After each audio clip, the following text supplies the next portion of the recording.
নমস্কার বন্ধুরা, সবাইকে স্বাগতম। ছোটদের ভালোবাসা, বড়দের প্রণাম। প্রতিদিনের মতো আজকেরও চলে এসেছি রান্নাঘরে। আজকের করবো, আপনারা অনেক রকমের ডাল ভাজার রেসিপি তো খেয়েছেন, আজকের একটা ভিন্ন স্বাদের ডাল ভাজার রেসিপি করে দেখাবো। এই যে ডালটা মিক্সারে পেস্ট করে নিয়েছি, এটা নিয়ে নেব, গামলার মধ্যে নিয়ে নেব। এখানে আজকে রসুন দিয়ে ডালের বড়া করে দেখাবো, রসুন, জিরের গুঁড়ো, ধনের গুঁড়ো দিয়ে। আর একটা আপনাদের সঙ্গে দুঃখজনক কথা জানাচ্ছি বন্ধুরা, সবাইকে বলছি না, যারা প্ল্যাটফর্মে কাজ করতে আসেন, আজকের হয়তো আমাকে সাবস্ক্রাইব করলো, পরের দিন কেটে নিল। ওনাদের উদ্দেশ্যে বলছি, ওনারা সত্যিকার প্ল্যাটফর্মে কাজ করতে আসে না। আমরা এসেছি অভাবে, ওনারা এসেছে স্বভাবে, তাই ওনারা এইসব কাজগুলো করেন। আমরা অভাবে এসেছি আর ওনারা স্বভাবে এসেছে, তাই ওনারা এক তার পদে লেগে মানে এইসব কাজগুলো করেন। ওনাদের কাজ হচ্ছে এইসব কাজ করা। ওনারা কী লাভ পায় আমি তাও বুঝতে পারি না, তাই বলছি, সবার উদ্দেশ্যে বলছি না, যারা এইসব কাজগুলো করে তাদের উদ্দেশ্যেই বলছি। তাই ওনাদের উদ্দেশ্যে বলছি, ওনারা যে এইসব কাজগুলো করেন, ওনাদের কোনোদিন ভগবান ক্ষমা করবে না। ওনারা মানে ভেবেছেন যে আমরা এইসব কাজ করে আমরা এগিয়ে যাব বা এ করো, ওনাদের কোনোদিন ভগবান ক্ষমা করবে না। আমি যদি সৎপথে থাকি না, আমি ওনাদের থেকেও এগিয়ে যেতে পারবো।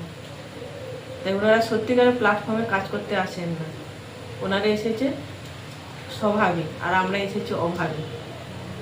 যাই হোক বন্ধুরা, আজকের কাজটা, আজকে রান্নাটা করছি। এই ডালগুলো এই গামলাটা নিয়ে নেব, ডালগুলো নিয়ে নিয়েছি। এই যে ডালগুলো নিয়ে নিয়েছি, এবারখানে নিয়ে নেব পেঁয়াজ, লঙ্কা কুচি, আর এই যে রসুন ছোটো ছোটো করে কুচি করে নিয়েছি, রসুন কুচি।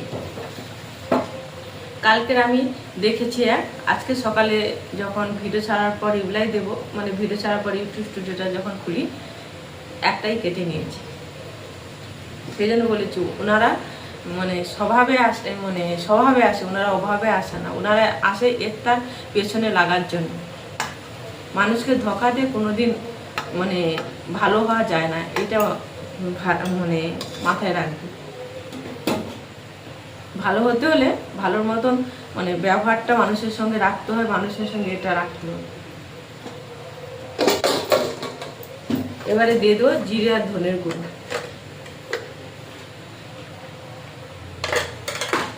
ওনারা যদি কি ইন্টারেস্ট পায় আমি কিছুই বুঝতে পারি না। পরিমাণ মতো লবণ, আর দিয়ে দেবো হলুদ গুঁড়ো। দিয়ে ডালটা মেখে নেবো ভালো করে। ডালটা মেখে নিয়েছি, এবারে ছোটো ছোটো শেপ করে ভেজে নেবো। এইভাবে একদিন ডালের বড়া রান্না করে বলছি, ভেজে খাবেন, খুবই ভালো লাগে। এবার ছোটো করে শেপ করে ভেজে নেব। ডাল বড়াগুলো আমার ভাজা হয়ে গেছে, এবারে তুলে নেব। এই দেখুন,